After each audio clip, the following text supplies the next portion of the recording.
Coming up on the Purposeful Podcast. Reports are saying inflation is 8%, 7%. And if you go talk to anybody that lives in the real world, we believe it's closer to 15 or 20%. If you've bought groceries, if you've purchased a house, if you've purchased car insurance, 8% just isn't what it is. You're listening to the Purposeful Podcast.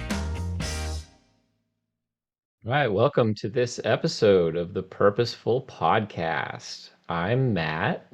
I am Saki. We're glad to have you with us back again after a week's absence. Unfortunately, I had some things come up that precluded me from being available last week. So glad that you're back with us this week. Hopefully, next time, if we have an issue, we'll be able to give you all a little heads up, like maybe before we take a vacation or something like that. But anyway, we got a great show lined up for you, and we're going to cover a lot of different things. On this episode, we're going to obviously do our giving back segment. We're going to do our savings hack. We're going to cover a value this episode. We're going to talk about the golden rule and why that's important. And then we're going to do our mandatory review of current events. But before we do that, I'm going to get started with our giving back segment for the week. And this week, I wanted to highlight the giving that Americans do in general. So there is an organization called Giving USA, and every year around June, they publish a report about the charitable giving that Americans did for the previous year. So the most recent available giving records are for the year 2020. So in the year 2020, Americans gave a record level $471.4 billion in charitable giving. That is just unbelievable. I mean, way to go, American citizens. That is a phenomenal record. In fact, that was up over 5% from the year before. And even adjusted for inflation, giving was up almost 4%. So, that's a record level, year over year, increasing. And, just take a moment and think about that. We were talking about how much, $1 million is or $100 million is, and that's not a small sum of money. 471 billion is just, it's a lot higher than I expected it was going to be. So what do you think about that, Psyche? Man, that is a tremendous number. I'd be interested to know. I suspect that leads the world, right? I suspect we give back more than any other country or nation. That is correct. Yeah, that's a staggering number. I mean, just think of the difference ordinary, everyday citizens are making in their communities every day. Yeah. And that's what it's all about, right? How can we help give other people a hand up? Not a hand out, a hand up, so that Yeah. they can get to a place where they can thrive, they can prosper, and then they can pay that forward to someone else. And I think that spirit is definitely alive and well, and that's fantastic news. I mean, I knew it was a lot. Americans are a generous people, but that was well beyond. If you'd have asked me before I saw that story, I would never have guessed it would have been that high. Yeah, that's awesome. So kudos to you, Americans, for being great givers and for being the spotlight for this week's Giving Back segment. So with that, man, let's do a quick recap of how things are going, and then we'll get the show started. How you been doing? Sounds good. I've been blessed as usual. Another day above ground, walking around on my own 2 feet. So I take that as a win. Yeah, that's a plus. Well, I've been swamped, man. I mean, I've been so busy, which is a great thing. I mean, it beats the alternative. I'd rather have too much to do than not enough. But, my wife looked at me the other day and she was like, "You got to figure out what you can let go of." And of course, that cuts deep because I'm always looking, telling other people how they need to be delegating more and they need to be cutting back. And my wife's looking at me and saying, maybe you need to take a dose of your own medicine. It's like, Yep. yeah, guess Yeah. you're probably right about that, but it's a good problem to have. It really It is a is. good problem Yes. to have. And we have a problem letting go ourselves sometimes. We do. But, the lesson in that is sometimes you have to let go of something that you feel is important so that you can move on to something even bigger. And, Correct. that's a good piece of advice, really, not only in your personal life, because obviously you have to tend to the things that are the most important and you've got a limited amount of time. So, sometimes tending to the most important thing means letting something else go. But it also applies to growth. I mean, if Yep. you're a business owner like we are, you can't do everything and you can't do it all the time. And sometimes there are things that only you can do, and you have to let go of things that other people can do, even if they don't do them as well as you do. You still have to Yep. let them go so that you can do the things that only you can do. And, I preach that all the time. And I guess it's time for me to consider how to apply that lesson to my own life again, because I've definitely reached the point. My wife's like, "Man, if you're working all day Saturday, you need to cut back." So, I'll give you a comparison. It's kind of like if you continue to buy clothes and add them in your closet without getting rid of some previous older clothes, right? Pretty soon you got a full closet. that's it. You don't have Yeah. room for anything else. Yeah, we So, had a new rule in our house where if you buy two pieces of garment or two garments of clothing, you got to get rid of two. So it's got to be you got to pay as you go, so to speak. one in, one out. Well, Yeah. that reminds me. This is so good. I'm just going to keep rolling with it. Uh, One thing that my mom taught me and my siblings at a relatively young age was right in line with this. So one day she comes in and she brings us like an office file box, just a cardboard box, basic size. And she says to each one of us, "This is your memento box." Hmm. Oh, okay. Well, what's a memento box? Well, she says, "Everything that you like well enough to keep it indefinitely goes in this box. But once the box is full, you can't put anything else in it without taking something out." You don't get a And bigger one. no, you don't get another box and you don't get a bigger box. It all has to fit in this box. That has stuck with me my whole life, but it's the same principle with the closet space, right? I mean, Yep. one in, one out. You're going to put Yeah, something else in, you exactly. got to take something else out. Time is finite. If you're going to do something new, you have to let go of something that you have been doing. So, Yeah.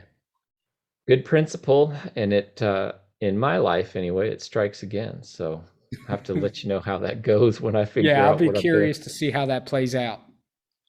I might have to hire somebody else to do some of the stuff that I'm doing right now so I can take on even more responsibilities, right? Yep. You're listening to the Purposeful Podcast with Matt Fiebig and Saki Filios.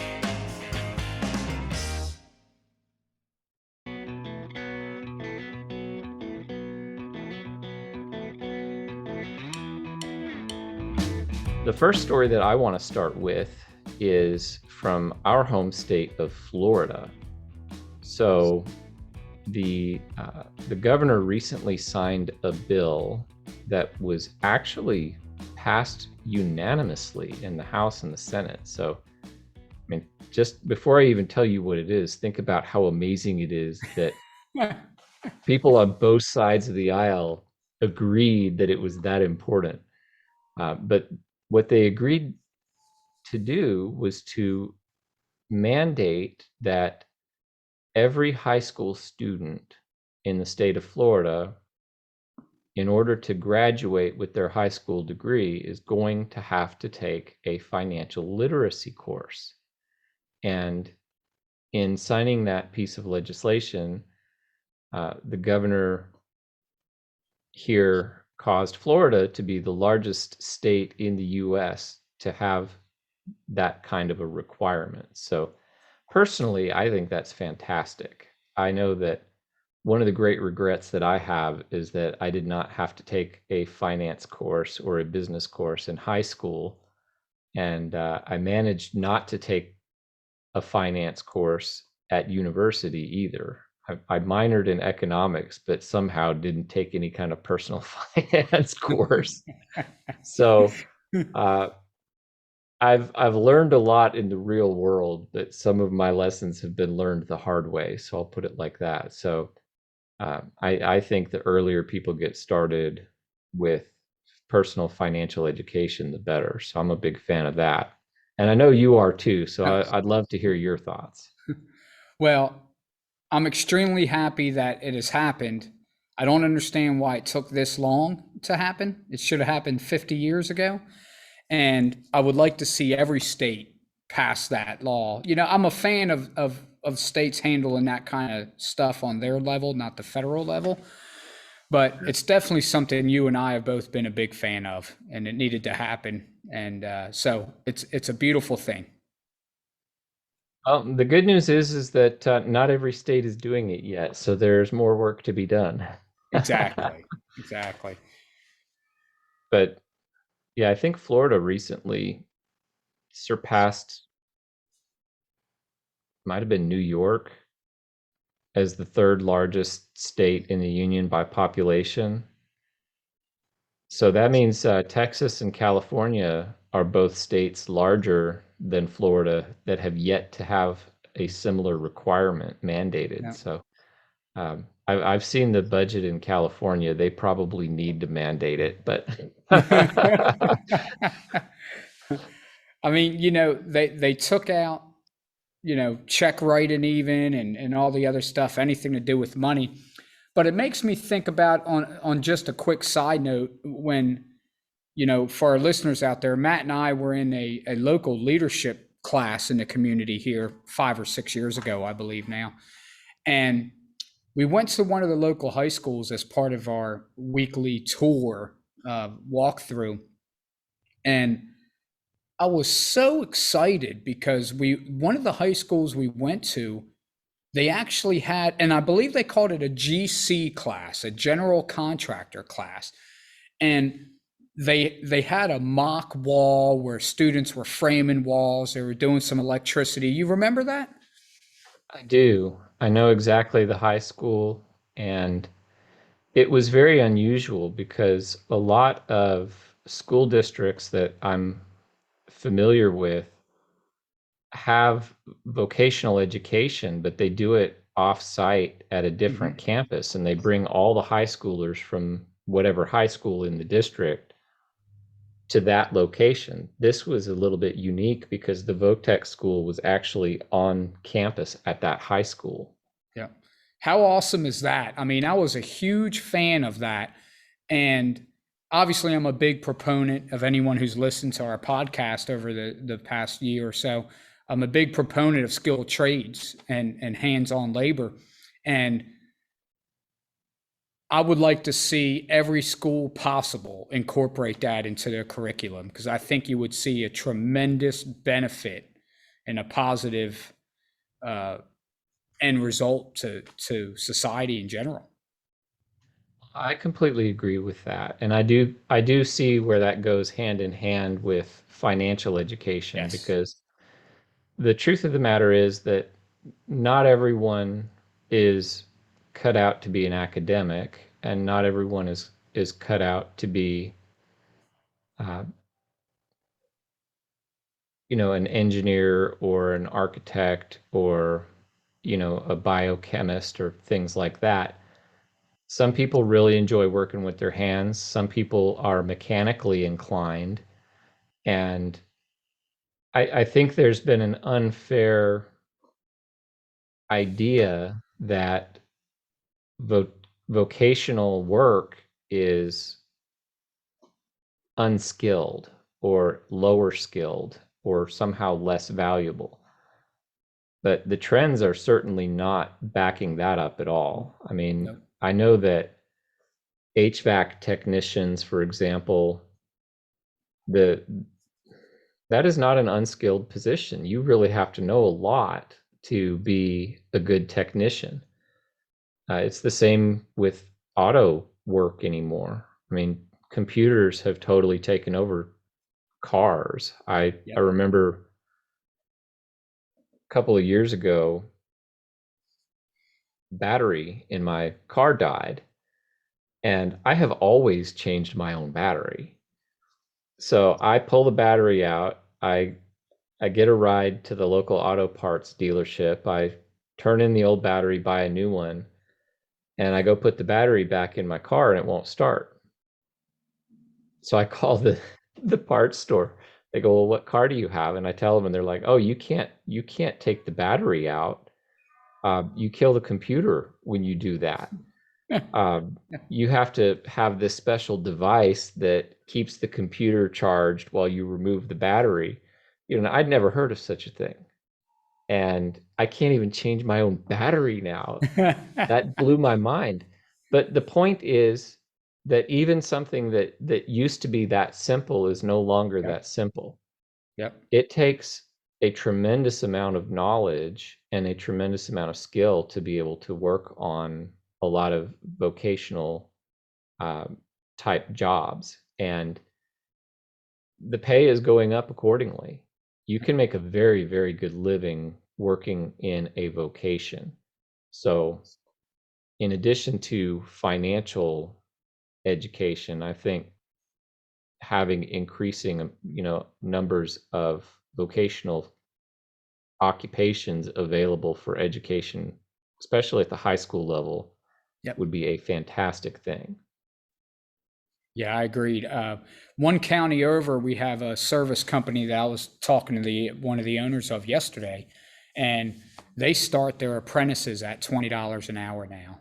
So I don't know about our listeners out there, but $20 an hour as an apprentice, and you're pretty much getting paid to learn. That's very good money. That is, and that's an entry level position, Yeah. and that basically works out to, what, $40,000 a year, something like that. Yeah. That's not a bad starting pay rate when you're getting into a field, especially if you're someone who's going into it with a high school education. There's an advantage potentially. Yeah. You and I have talked about this because I went to university, and sometimes I wish I hadn't, because I didn't end up using the degree that I earned in my profession.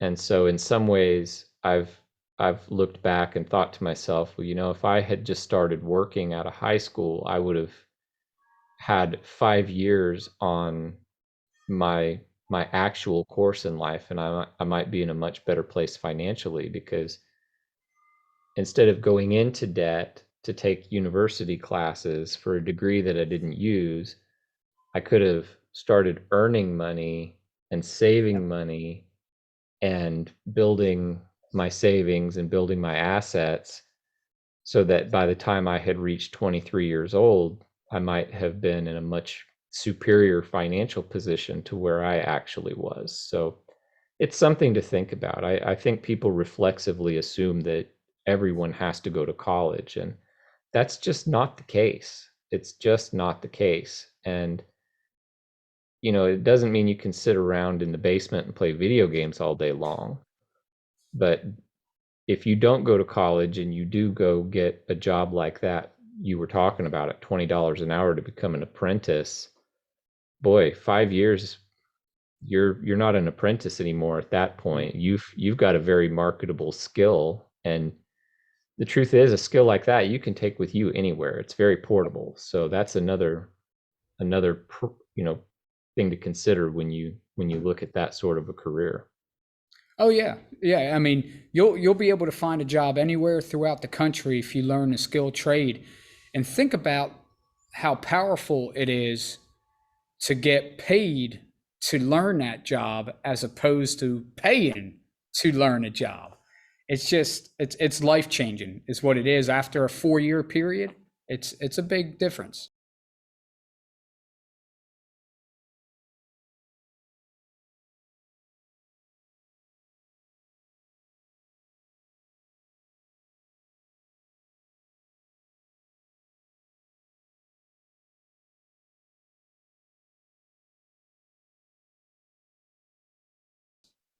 Absolutely. Absolutely. Well, I think that's a good place to move on to our next current event story, which this is kind of looking at overall consumer sentiment, overall gauge on where the economy is. Obviously, we've talked a lot about inflation. We've even forecast that stagflation might be coming, which is high inflation and low or no economic growth. Well, more and more indicators are coming in that suggest that the economy is slowing down. And some of these indicators suggest that a recession might be on the horizon. So I want to start with a story that came out today that the U.S. Treasuries, the 2-year and the 10-year bond, the yield curve inverted. And historically, the inversion on the 2 and the 10-year notes is a very reliable indicator of a recession. In fact, every recession in the last 60 years has been preceded by that kind of a yield inversion. Uh, the qualifier is that not every inversion has been followed by a recession, but every recession has been preceded by that kind of an inversion. So it's certainly a red flag. It's certainly an indicator that something is amuck. So when you're looking at the economy right now, and I'm sure you've seen some things that are in line with the stuff that I've seen. What's your feeling on where things are headed right now? We're headed for an interesting next 12 to 24 months, I believe. So a lot of people I've been talking to lately are kind of in the holding pattern right now. Prices on just about everything in our life, right? We've talked about this before. Reports are saying inflation is 8%, 7%. And if you go talk to anybody that lives in the real world, we believe it's closer to 15 or 20%. If you've bought groceries, if you've purchased a house, if you've purchased car insurance, 8% just isn't what it is. So the price point across the board on all these industries have gotten so high. I think we're finally reaching the point where people are saying, well, we're gonna just get in a holding pattern here, and we're not going to buy any more investments because we want to see what happens. I don't know if it's imminent. They're kind of batting down the hatches. They're saying, well, let's get out of debt as much as possible. Let's make sure we're not over leveraged. Let's take a look at our whole outlook, and let's just see what happens here in the next 12 to 24 months. So I, I hear and see a lot of that in the past 30 days. And Right. every week that goes by, that's what I'm hearing more of right now. Well, that's in line with why this sort of a yield curve inversion is a significant indicator. So what that really means when you hear that is that the interest rate on a 2-year note is higher than the interest rate on a 10-year note. Well, why would that be? You know, if I was going to borrow money from you, you would want a higher interest rate to loan me that money for 10 years because you're going to be without it for a longer period of time. The compensation for me borrowing that money should theoretically be higher the longer I borrow. But in fact, what has happened is that the interest rate on the short-term bond, it went higher than the long-term. So that indicates that people are expecting an economic slowdown. And it's that exact sentiment that you talked about that you're hearing in, real estate and in other areas economically, that people are thinking, well, maybe I'm not going to see a big return anymore. Maybe I should slow down and take a step back before I get really heavily involved in more projects, because things might take a turn for the worse, and you don't want to get caught over leveraged, and you don't want to get caught holding the bag, having paid more for something than it's worth. So I think that what you're hearing is dovetailing very nicely with some of the economic indicators that we're seeing from the data. And of course, to me, that suggests that there might actually be something to this. If you're hearing reports that don't match the reality of what you're seeing out in the world, then that's cause for skepticism. But when the data is matching your real world experience, I think that's a more powerful indicator that the data might be right. And there are some other things going on that suggest that maybe there might be some dark clouds on the horizon. I know that when we were talking before the show, you'd mentioned home sales and how they've kind of taken a slowdown. So why don't you tell us a little bit about what you've seen there? Yeah, so the sales of homes in the state of Florida and nationally, the numbers are down in January and February again, and both those months have been reported. They've been released, and they're down considerably. March's numbers obviously aren't out yet, but they have been trending downward also. So we expect them to be off. They could be off as high as 10%. Um, we are seeing a little bit of an inventory issue that contributes a little bit to that, but it's not the big factor there. And not only that, auto sales are down. So there's the other big industry, that we try to track. January was lower than December, and February was lower than January. So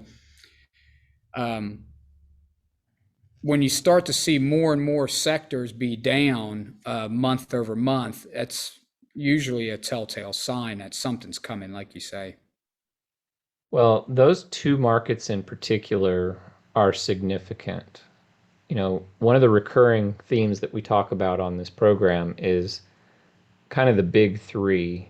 And when it comes to household spending, the overwhelming amount of a family's budget goes to the big three. That would be housing costs, either in terms of mortgage or rent, transportation costs, so what you pay in gas prices and what you pay if you finance your vehicle, and then your groceries and your, household consumables.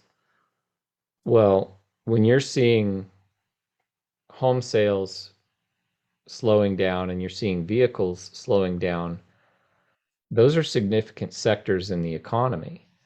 And when you're looking for indicators as to how well the economy is performing, how healthy it is, how much it's either growing or or perhaps how much it's not growing, those are significant indicators that people look at. If the economy is doing well, typically the housing market is booming. And obviously you talked about there being supply issues. Well, there are supply issues with autos and with houses. But over the last 18 months, all that has meant is that prices have been going up. People Exactly. have still been buying. Well, now they're starting to pump the brakes on that activity. And maybe it's because prices have just gotten so high that people don't feel like there's a return on that spending. Um, but part of it may also be that people are anticipating an economic slowdown and they don't want to take on a significant debt burden right before a recessionary environment kicks in. And this kind of goes back to what we've talked about with the Federal Reserve and kind of incrementally trying to raise interest rates to tamp down inflation. Um, the theory is that as interest rates go up, lending goes down. As lending goes down, spending decreases.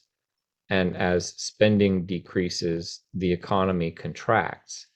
So the fear is that if the Fed raises interest too quickly or too high, that it's going to lead to an economic recession. I think people are looking at that, and part of this may be that they're factoring that in. Part of it may be that you just kind of get to a point where prices have gotten so high that they can no longer say, yes, I will pay that much. Yep. I just can't Yep. afford it anymore. Yep. And that's one of the risks that happens in an inflationary environment, because the longer that inflation goes on, the more that it takes a hit on the real wages that someone is earning. If I'm an employer and I give my employees a 5% raise, but inflation is at 8%, well, the real impact on their wages is a 3% annual decrease in their earning power. So that means that they are actually less well off than they were before. Well, the longer that kind of thing goes on, obviously, the more people get into a situation where their earnings and the earning power is decreasing. Well, then they really have to start making some serious choices about what they choose to spend their money on, because they don't have as much expendable income as they did before. So that sort of thing, I think, is one of the contributors to the boom and the bust cycle that we continually experience in our economy. Every so often, you're going to get the bust, and it just may be that we're getting to the time where that bust is closer than maybe it has been for some time. So that's the way I read things. What about you, Psyche? What are you thinking? Well, I'll tell you what comes to mind for me, and I agree with you 100%. But if you look at let's just take real estate, for example, because we've had such a uptick in activity buying and selling, but even buying, because if you're selling, typically you got to buy. Well, home prices are up, let's say 25%. Let's say you had a house that was $200,000, and it's actually probably up more than that in most areas, but a $200,000 house is probably selling for $300,000 or better. So you're looking at a 50% and sometimes 100% increase over 3 to 4 years ago. I'm not talking 15 years ago. I'm talking 3 to 4 years ago. So that's all relatively new. Obviously, pay has gone up, not quite at that level. So when you factor a few items in, you got such an increase in the real estate prices. Pay has gone up a little bit. the average household has more subscription based items they pay for on a monthly basis now than we've ever had. And then you start to raise interest rates because we think it's going to help curb inflation. You know, I'm not that smart, so I don't know if it will or won't. Time will tell. I'm not going to predict that part of it. But we've just increased the cost of a house. So, you might as well. I mean, I was talking to someone today, and instead of 4.25%, they're getting 6%. Well, that's 1.75% difference. I mean, you might as well jump that $300,000 house to $350,000. So, over the course of a 30-year mortgage, that's going to cost you a lot of money. So, that actually got me thinking about how cash plays into that, right?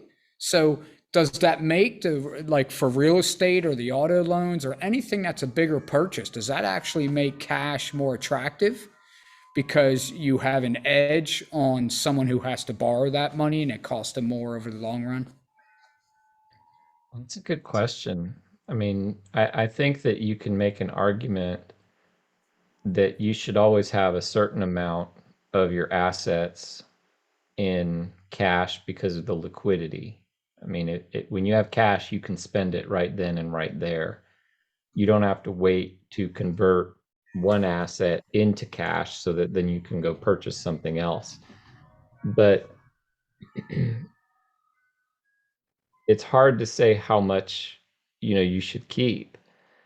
Um, I'm not personally a super big fan of cash right now because inflation is so high. Yeah. I think that I've been hanging around you long enough that it's starting to rub off. Um, I I really believe right now that it's a good idea to sit on the sidelines for a little while. I mean, you and I've been looking for deals now for quite some time when it comes to real estate, when it comes to perhaps purchasing a business, things of that nature. And you and I have laughed over and over again because you are an extraordinarily picky consumer. You're like the guy at the plate, the batter at the plate, and you are waiting for that 95-mile-an-hour fastball right at the letters so that you can crank it out of the park. And if you don't get that pitch, you're going to let it pass. And so I'm looking at the market right now and I'm thinking, well, that's actually not bad. You probably want to wait until you get the perfect pitch, or you just want to take it right now, because I think if the indicators are accurate and if a recession is on the way in the next year or two, that's going to provide an opportunity to pick up, the old adage that you and I both love is sell high and buy low, and then buy low and sell high. Yep. Well, right now, if you buy, you're going to be buying high. If you wait a couple of years until the economy has gone into a bit of a recession and maybe prices start to come back down a little bit, and I understand that economic growth and prices are not perfectly correlated, but when there is a recession, a lot of times what tends to happen is that people who are over leveraged can no longer finance their debt. They can no longer pay their bills. And so you see foreclosures, you see fire sales in terms of some assets so that people can get out of whatever debt they're in. And so that gives you an opportunity to buy assets for lower than market as opposed to paying at or slightly above market. And I think that's the environment that we're in right now. So I advise waiting a little while, whether you're sitting on cash or whether you're sitting on, gold, or you're sitting on something else, whatever that might be that you're comfortable in. Obviously, you got to keep some cash, but just wait for the right opportunity. And if you got to wait 2 years for the right opportunity, I do think that the opportunities are going to come. So patience, I think, is the course that I would preach right now. Yep. And I agree with the patience aspect of that 100% and just about everything else you said. Um, they, the numbers just don't add up. Looking at it from an investment angle, um, and I'm talking strictly on the real estate side, when it comes to the cryptocurrency world and the stock market, that's for me, my principles are a lot longer time frame on that. So that still makes sense if you're going to continue to dollar cost average, put some in every week or every month or whatever your system is. But on the real estate side, I'm the flip side of that is I'm seeing people that are getting impatient. You know, the savvy investor, or I should say experienced investor, is the ones that are telling me we need to sit on the sidelines and wait, like you just stated. But I see some, younger, newer investors that are just chomping at the bit to get in the game right now. And that's when you get hurt the most, is when you get your emotions involved and you feel like you just need to get in because you're missing out, that fear of missing out, right? But when you just take emotions out of it, and I just did it today for several people, with several people, the numbers just do not add up. And if you can't be cash flow positive on a property, if you're taking out a loan, you don't need to buy that property. So it's pretty simple. It is. I mean, because if you're not cash flow positive right now, what happens when the recession does come and people can't afford the vacation rental or whatever the case may be? Then you're really going to be hurting, because the difference between what you're spending and what you're earning is going to come out of your pocket. Yeah. Yeah, And Robert Kiyosaki, I read a book from him a long time ago, probably back in the late 90s, early 2000s. And he made a statement that, if I buy a house with somebody else's money and it nets me $5 a month in the worst time, he said, how many of them houses can I buy? And the answer is infinite amount. If you're generating $5, well, as much as the bank will loan you. And right. whether or not that's smart or not is a totally different conversation for another day.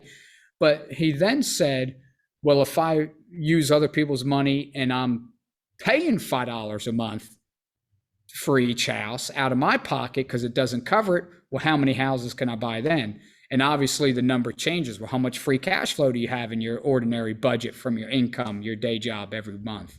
So it becomes a whole different ballgame then. It does. And you definitely have to factor in future expectations when Yep. when you're getting in. I mean, that's why buying low makes so much sense, right? Because Yep. you're getting in before the boom, and the boom is when you're really going to make a lot of money, both on the cash flow side and the valuation of the asset. So I think that's good advice there, and I think that's a good place to transition. We're going to talk about values. This is a segment that we are working on incorporating into the program every month. And last month we talked about integrity. This month we want to talk about the golden rule, which is more or less paraphrased to treat others the way you would like them to treat you. And I'm going to introduce this topic by actually referencing one of my favorite authors, and that would be Jordan Peterson. He was in town recently for his book tour, and I was fortunate enough to attend that event. And one of the things that he talked about during his lecture was the concept of reciprocity. And so what he did is he went to a couple in the audience on the front row, and He said, "Well, we're going to play a thought a, a thought game. We're going to pretend like I'm going to give you $100." He says this to the gentleman. "And you, sir, are going to make an offer to the young lady beside you to give her however much of that $100 you think you want to give her. Well, the caveat is if she doesn't accept your offer, then neither one of you get anything." So he looks at the young man and he says, "Well, how much are you going to give her? How much are you going to offer?" And he says, "Well, $50."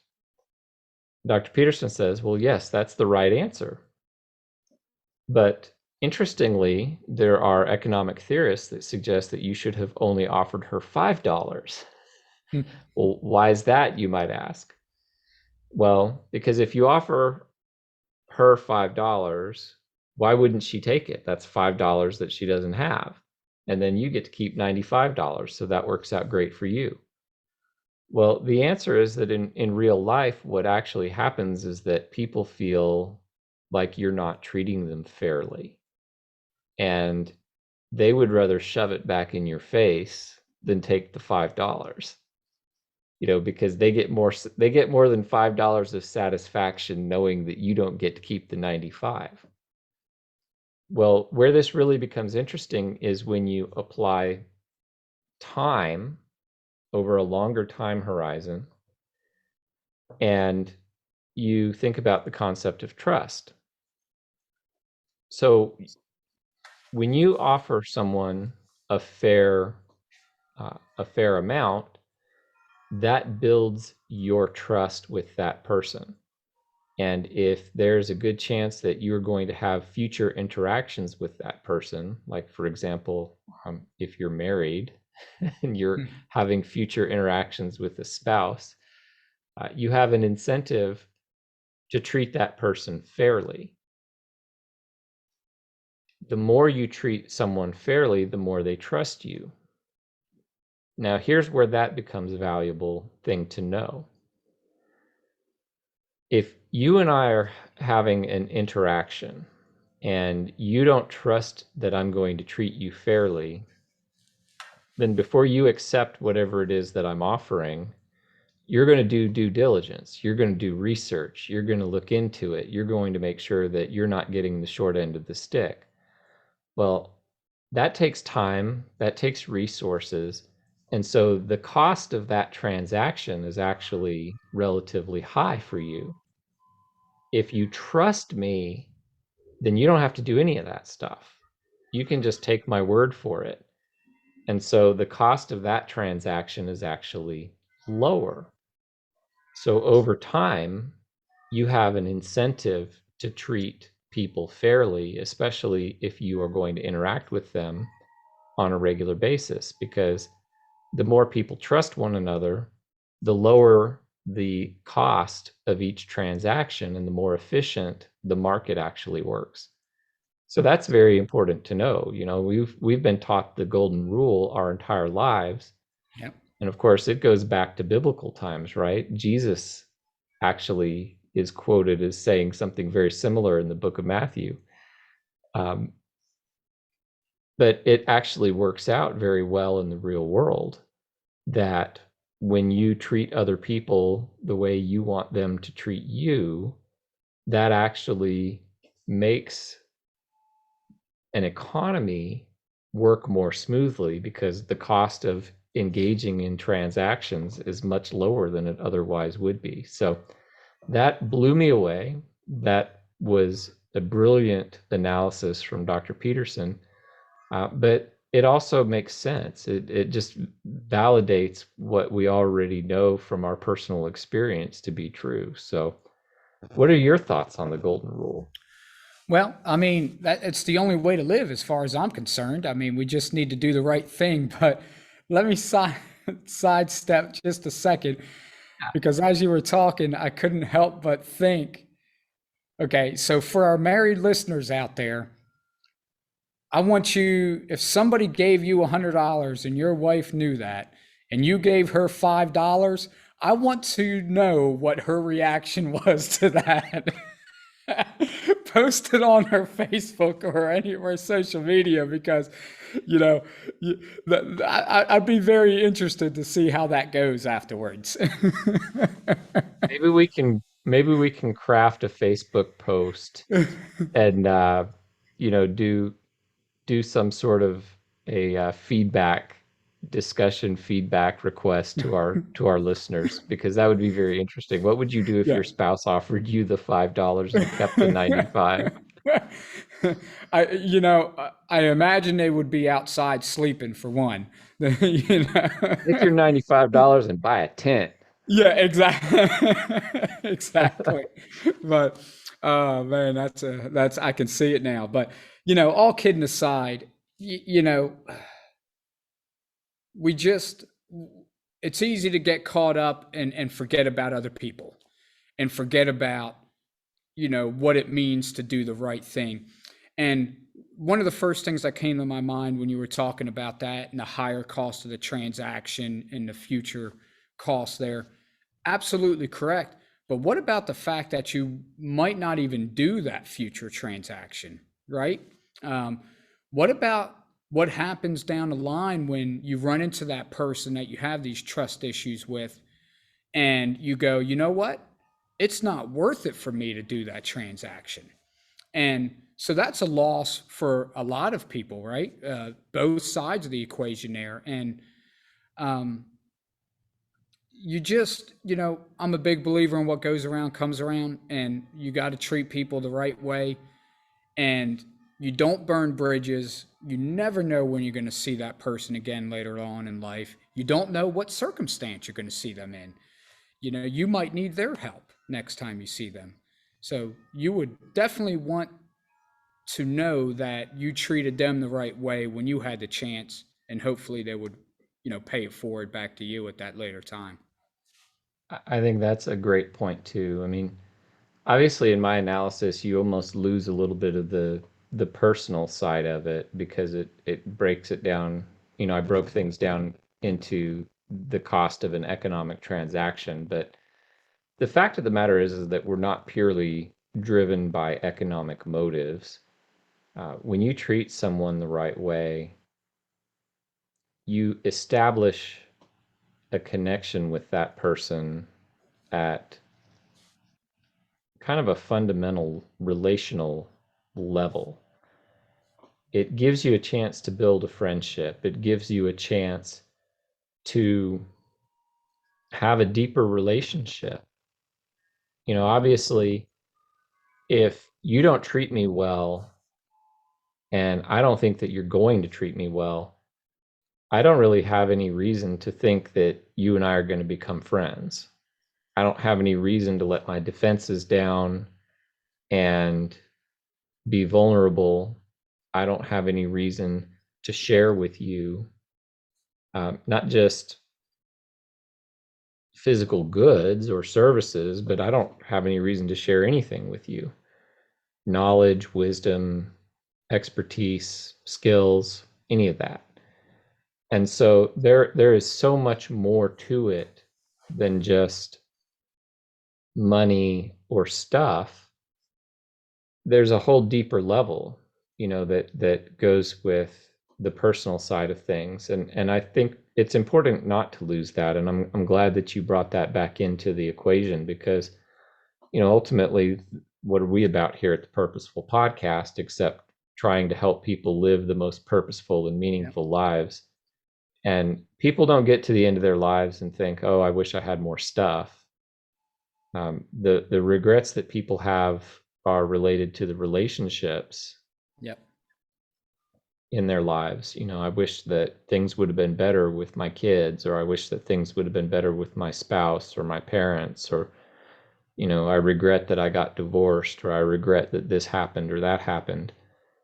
You want to behave in such a way that you don't have those kinds of regrets. And the fact of the matter is, when you treat someone the way you would want them to treat you, even if they don't treat you the way that you should be treated, you can know in your heart that you did what you could to get the best out of that relationship. And then you don't have the regret that comes with knowing that maybe you didn't. And I think that's an important thing as well.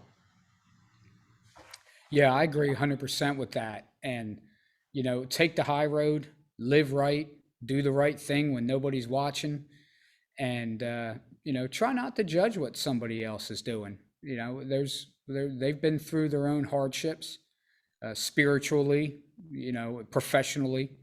And, we all just try to encourage each other to get better every day and use our time wisely that we have. Absolutely. Well, I think that's a good place to wrap up that discussion for this week. So that brings us to our final segment for this episode. And that, sir, belongs to you. That is our savings hack of the week. Savings hack of the week. So this week, my savings hack actually was a little pet peeve. It's ironic we're talking about it after this. I made a purchase at a store a couple weeks ago, and it did get under my skin a little bit because when I was making a purchase, I was probably asked 5 times in different ways what kind of service, or if I wanted a certain service or warranty or something to add to my purchase. So I was a little aggravated about that. So, savings hack of the week is do not buy extended warranties. It doesn't matter if you're in a vehicle, if you're buying a dishwasher, if you're buying a refrigerator, a pressure washer, a chainsaw. You know, these companies aren't selling extended warranties because it saves you money as the consumer. They're selling extended warranties because it's a multi-billion-dollar industry annually, and they make oftentimes more money off the extended warranty sale than they do off the product they're selling you. And if you're following the way we teach anyway, if you're buying it and you need it, you can afford to pay to fix it or replace it. So there's no need for the extended warranty.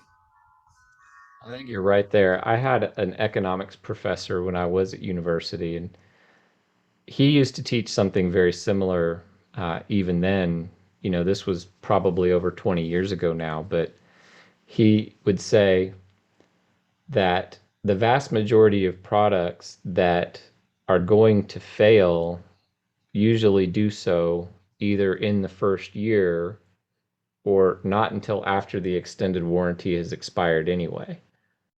So if you don't buy the extended warranty and you just keep the initial warranty and you somehow bought a lemon, then most likely it's going to suffer the failure during that initial period that you get anyway, that you didn't have to pay extra for. Otherwise, you're going to pay all that money for the extended warranty, and then the product isn't going to fail until right after that expires.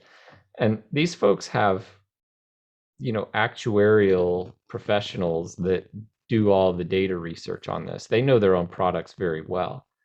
They know the failure rates. They know how long these products are going to last. I sometimes think they're engineered to last a certain amount of time so that you have to buy another one. You know, I talk to people all the time doing repairs of appliances and things like that, and they're like, "Oh yeah, if you bought an appliance 30 years ago, keep it. Especially if it's still running, because it'll Exactly. last longer than a brand new one." Um, and I don't know to the extent that that is necessarily true, but it's certainly the perception. But I do know that you're right about the uh, the extended warranties. I look at it like going to a casino. If you like to play the slots and you sit down and you play one of the slots games and you're pulling the lever and, ding, ding, ding, ding, ding, you win. Well, that's great for you. Everybody else sitting at the slot is losing. The house wins overall. So if you're the one that is paying for that extended warranty, there is a significant chance that you're just making the house that much richer. Yeah. You're paying for the product twice in a way. Yeah. And the one who benefits from that is them, not you. So I totally agree with that. Yeah, those contracts are made. I don't I don't care which extended warranty it is, who's standing behind it, because almost always they're third party companies that are doing the extended warranties. It's not the company you're purchasing the product from in most cases. So people need to keep that in mind. They're thinking, oh, I'm dealing with my local buddy here at my car dealer. They're going to take care of me. No, they have nothing to do with that extended warranty, except the fact they got a nice commission check for selling it to you. So, um, just keep that in mind. They don't benefit you, and they're sold to make more money. I went to a local. I purchased a vehicle a few months ago, brand new, first time in my life actually bought a new vehicle. And when we're sitting in the office with the guy, the finance manager, I don't know what fancy term they have for him now, but we were going through the paperwork and I'm thinking, why are we in this fancy office, going through this contract? We're buying a car, I can sit down at the salesman's desk outside and sign 2 papers or a bill of sale. Well, there was probably 7 different extended warranty plans you could buy that they tried to sell you. We were in that man's office for 1 hour on something that should have been a 5-minute process, but he tried to get us a tire warranty, upholstery warranty, a paint warranty. And it's like, man, so if you're listening to this out there, you're about to get a new car, be prepared. They're going to try to tack on $2,000 to $5,000 to your sales price in these extended warranties. And it's very easy to get emotionally connected with that because you're spending so much money on something. But Right. please be prepared for it and don't do it. And what's even worse is that if you're borrowing, 5, 6, 7 year term, and you're paying that extra $6,000 over the course of 7 years, man, think of how much interest you're paying on top of that. I mean, Exactly. you're making everybody else rich and making yourself poor. So you don't want to do that. All right, man. Well, I think that's a good place to wrap that up. And we have reached the end of our show. So do you have any final thoughts? Just want everybody to stay safe, try to keep a level head through the times we're going through right now. And don't get yourself too leveraged in any financial situations, but enjoy, and we'll see you soon. Sounds good. Well, we do appreciate you being with us.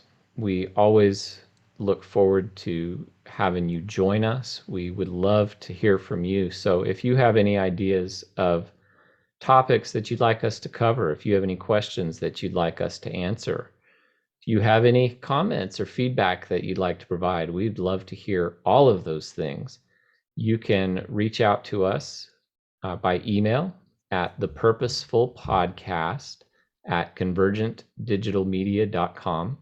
You can check us out at our Facebook page. You can find us on Facebook at Convergent Digital Media. And then, of course, we'd love to have you join us at our locals community. That would be the purposefulpodcast.locals.com. We love you. We appreciate you. We hope to have you back with us next time on the Purposeful Podcast. Thanks for listening to the Purposeful Podcast with Matt Fiebig and Saki Filios. We hope you enjoyed this episode. Make sure to join us on Locals at thepurposefulpodcast.locals.com and find us on YouTube and Rumble by searching for the Purposeful Podcast. If you like this podcast, don't forget to rate and review. This has been a production of Convergent Digital Media. Visit convergentdigitalmedia.com for more info. Thanks again for listening to the Purposeful Podcast.